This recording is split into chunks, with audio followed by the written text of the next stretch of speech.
మన మనస్సును శూన్యం, పరిశూన్యం, మహాపరిశూన్యం చేయడమే ధ్యానం యొక్క అసలైన స్థితి.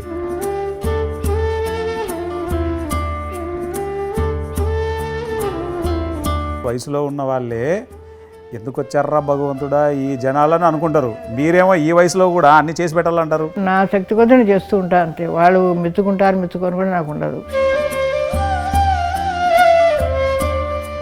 మీరు నేర్పించిన విద్య ఎంత అద్భుతంగా ఉపయోగపడుతుందో.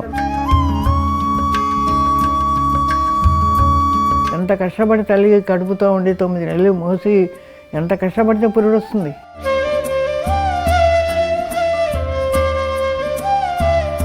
వాళ్ళందరూ బ్రహ్మాండంగా ఉన్నారు. అయితే సొంత ఏదో డబ్బు కదా, డబ్బు కొంచెం ఆశపడి చేసామనుకున్నారు వాళ్ళు.